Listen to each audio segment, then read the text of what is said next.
I have told this story before, but I think it's appropriate to tell it again to illustrate and demonstrate the significance of what we're going to talk about today. But when I was a little boy growing up in Turner Heights, we used to shoot marbles. And many of you know what marbles is. You put marbles in a ring, get in the dirt, shoot them out of the ring, and the object was to win the marbles. And in shooting marbles, the marble that you used to shoot the marbles out of the ring was called a toy. And when shooting marbles, if you accidentally drop your toy, you could say slippers and shoot again. And there would not be any negative effect of having dropped your toy, unlike playing pool. So all it took for you to correct the error of dropping your toy was saying the word slippers. This is a call to action. A call to action. I'm your host, Alex Habersham, and I want to welcome you to our show. We got a very, very important show. And the reason I use that example is because we're going to talk about something that will help you not to drop your toy and emphasize to you that there are some things in life, you know, that you can't just say slippers and erase. So I'm just more than a little humbled to be able to address the subject that all of us ought to be concerned about, which is prostate cancer. And you know, this is going to be a fun show because oftentimes we as men are reluctant to get tested and go to the doctor, and we're scared of the results, not realizing that the results are going to come anyway, and that the sooner that you get tested, the better off you are. So we have these two gentlemen that are here to are gracious enough to come in and talk about prostate cancer, talk about its importance, talk about its prevention, its treatment, and just educate us on prostate cancer and many of the elements that are necessary to understand what's going on. So what I want you to do first is each of you introduce yourselves. My name is Harry Taylor. I'm a member of the Georgia Prostate Cancer Coalition and also president of the local chapter here in Macon. Okay. My name is Charles Krause. I'm a health educator for the Medical Center Navicent Health. Okay, very good. So who's going to begin talking about prostate cancer, the history, what's going on with prostate? I'll begin that subject. First, I want to thank you for allowing us to come on the show again. We was here, if my memory's right, back in April of this year. Right. And again, we, Georgia Prostate Cancer Coalition, have a mission. And our mission is to eliminate death due to prostate cancer. And again, you say, how will you do that? One way is through awareness. We want to make sure that we put information out for the men to understand the importance of them getting themselves checked on a regular basis. And in doing so, we try to educate them that this is one cancer you can beat, but you got to get it early. You can't wait to get it done. And second, we talked about PSA screening. There's a lot of PSA screening around Macon. We would talk further about that. And just a matter of going in and having a little blood draw. And again, as you said earlier, we use that word, know your scope. You kind of know where you're at, and then what action you need to take.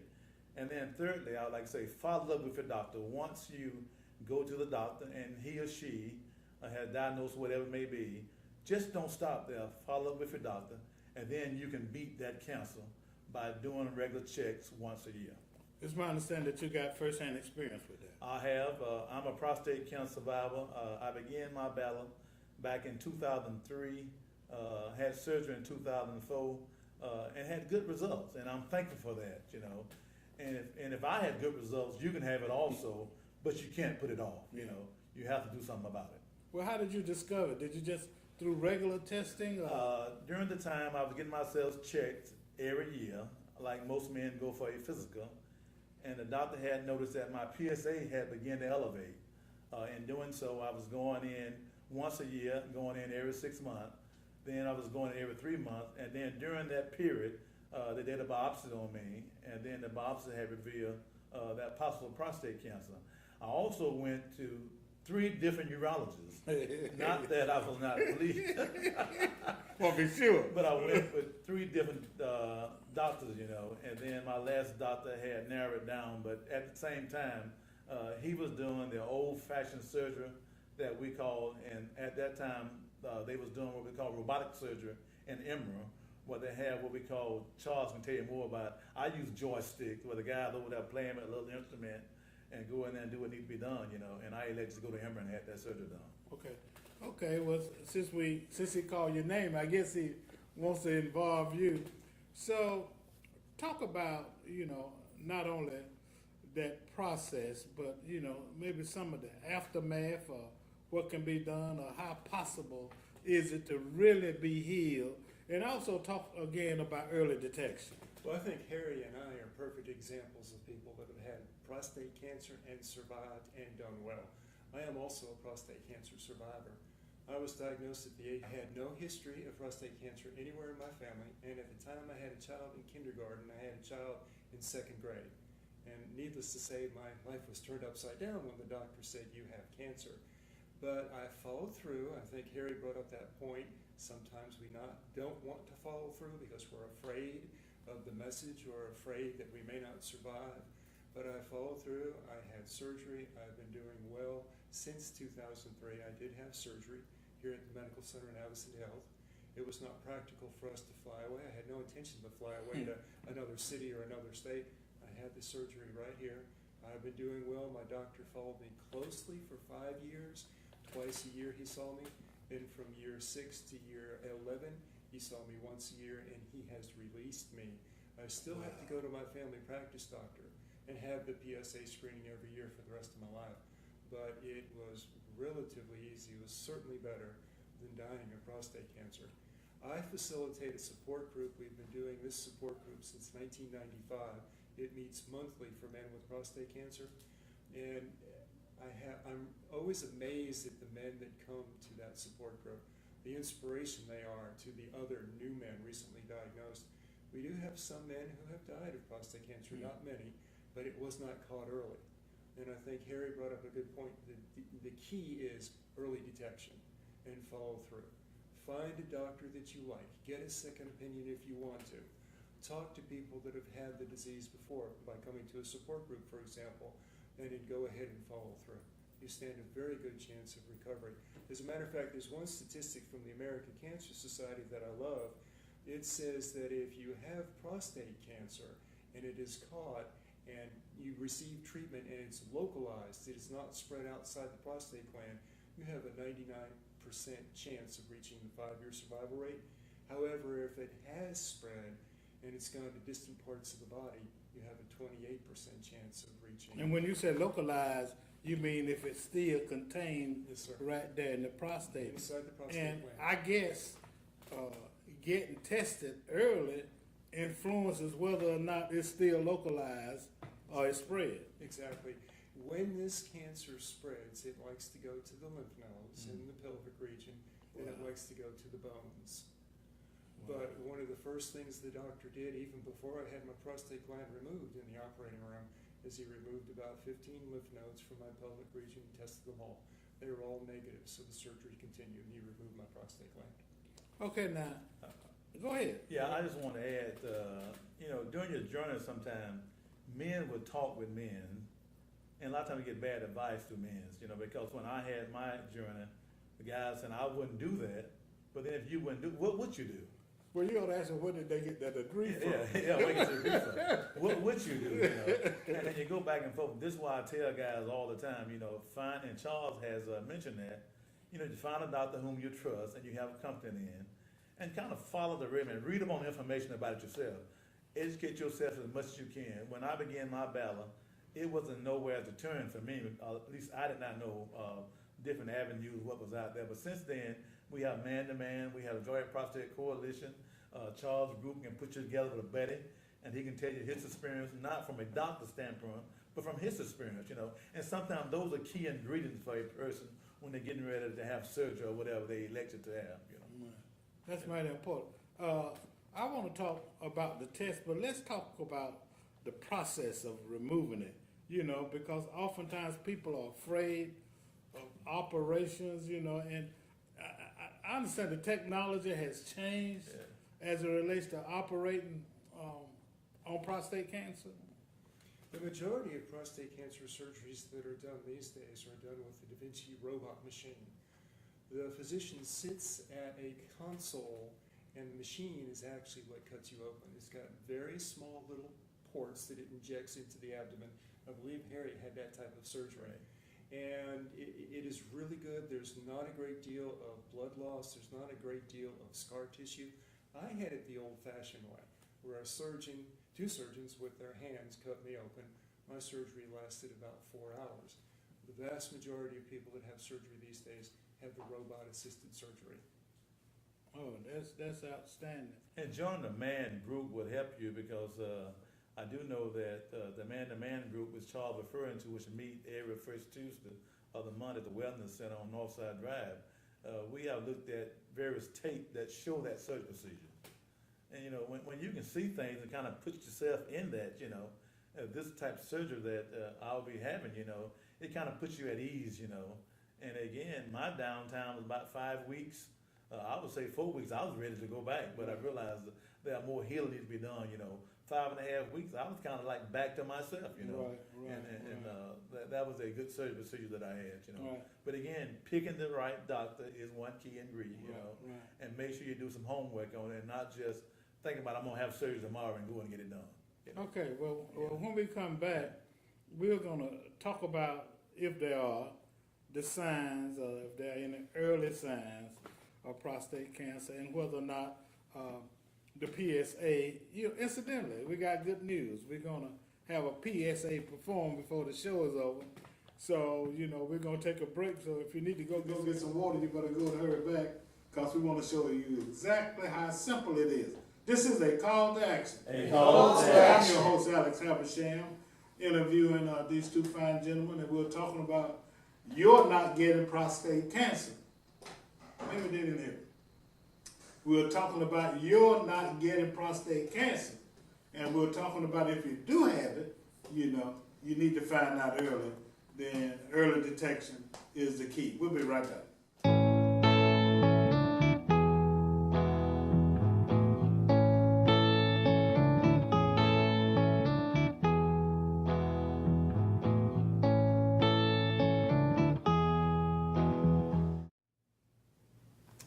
We're back with Mr. Charles Krause and Mr. Harry Taylor, two fine young men who have experienced prostate cancer and who have been healed from it, and who very graciously have agreed to educate us on it and to encourage us to get tested, particularly all their brothers. You know, it's my understanding that African American males are more likely to get prostate cancer than its counterpart. Talk about that, Harry. You know, statistics shows that the numbers are there, and I begin to think about that. I said cholesterol, that's a number. If you look at high blood pressure, that's a number. Well, prostate cancer is that number also. And the number we look at in prostate cancer is if your score get up above 4, and maybe an indication for further testing. But getting back to statistics shows 1 out of 7 men will get prostate cancer. That comes from American Cancer Society and National Cancer Institute and others. It also shows that 1 out of 5 African Americans get prostate cancer. Georgia is 4th in the nation in prostate cancer. This year it shows that 750 men in Georgia will die from prostate cancer. Nationwide, about 27,000 men will die from prostate cancer. And you ask yourself, why is that occurring? A lot of that has to do when it comes to, I say, men of African American, is I think because we elect not to go to the doctor, or we're afraid to go to the doctor. And there's many reasons for that. But I often show men there are many free screening that is done. You can't put it on money. And you can't put it on money. Right. Now that's the upcoming screening, which is September 17th, which is a few weeks away. That normally is sponsored through what we call the Ironman Health Fair. Jimmy Mills is founder of that group. And that will be at the former Ballard Hudson Promise Center on Anthony Road. It's now, I think, the Central Georgia Technical College up on the hill there. They be doing PSA as well as blood sugar tests, cholesterol check, and other tests. And that is free. All you got to do is get there and get it done. So that's not an excuse for that one. Charles will talk about another health fair coming up. Again, that is free. So there's health fair around the city that is free. Now, recently, our group was granted $5,000 through the Peyton Anderson Foundation. We thank that foundation for that money. And what our goal is to try to do more screening at local events. There's a lot of churches that's doing health fairs, and we're grateful for that. And we hope that we can offer them a PSA test while we're doing it. We're still trying to work out some logistics as to how we're going to get the PSA done, but the money's there, and it's just working out who we can get to do that for us. And hopefully we have all that done before the end of this year. And when churches call and say they want to do a health fair, we would kind of give them a number as to what we would like to see them have, at least 25 men's there, simply because you got to pay somebody to come in and do the stick, And if they can do that, we'll come in and do the blood work free. It'll go off to the lab, come back to them as what the results are. Wow. So again, that's free. It's just a matter of you getting there and getting it done. Wow. Talk a little bit more about the event that you have coming up. On September 24th, the Medical Center Navicent Health will be sponsoring the Men's Health Fair. We've been doing it for about 12 years now. It's one of our most successful health fairs. And when I first proposed this a dozen years ago, people said, oh, men aren't going to come out. But that health fair has consistently had high numbers of men that do come. We have lots of free screenings. It's Saturday, September 24th at the main campus, the Macon campus of Central Georgia Technical College in Building H. We open up the doors at 7 o'clock in the morning. We will close at 12 noon. We will be doing the PSA screenings. Angio screens will be offered. Cholesterol, glucose, height, weight, vision, hearing. Plus, we will have educational seminars where men could learn about, we'll have a class entitled Men in AIDS, Men in Cardiovascular Health, Men in Cancer, Men in Diabetes, and Men in Stress. And that, again, is Saturday, September 24th from 7 until 12 noon. If you don't mind, I'd like to talk about another program that we offer for men who are diagnosed with prostate cancer, and it is called the Men to Men Support Group. We've been doing that for about 21 years. An associate of mine, Jack Couch, who is a volunteer, and I have been the facilitators for that monthly support group. It meets always on the first Tuesday of each month at 7 p.m. at the Wellness Center on Northside Drive. And we have a speaker come this coming month. We will have a physician come. And we generally average between 10 to 15 people. We offer free sandwiches. There is no charge. Men frequently bring their wives or significant others. And it is an opportunity for men recently diagnosed, as well as men who were diagnosed a while ago, to come. One of the things that we do with the men-to-men support group is we have a buddy system. And men who are part of the buddy system have had different types of treatments. Surgery is not the only type of treatment that someone could have for prostate cancer, but we have men in the support group, and they will be a buddy to a newly diagnosed man. For example, someone might be leaning towards seed implants, but we have guys that are buddies that have had seed implants. Someone might be leaning towards active surveillance or watchful waiting. We have guys that are doing that and have been doing that for 2 or 3 years. They're not actively being treated on the advice of their physician, but they're watching their scores closely. So we have the buddy system. It's part of the men-to-men support group, and it's always rewarding to me professionally to see recently diagnosed men and their wives come in an absolute tailspin because they've been told of the cancer diagnosis, and then the guys in the support group are very helpful, and they just kind of like flock around and help them and answer their questions, and you can just see the stress leave the person's face. So we do have that program that's available, and the Medical Center Navicent Health also has another program that Amy, who will be our nurse that will actually draw our blood later, she is the person who does this program. It's called Prostate Cancer 101. We do that every month, and it's free. And people who are recently diagnosed are welcome to come to that. They get a free lunch. They're welcome to bring their spouse. It is always on the second Monday of every month at 12 noon. And an oncology nurse will talk about the different treatment options that someone may have if they've been recently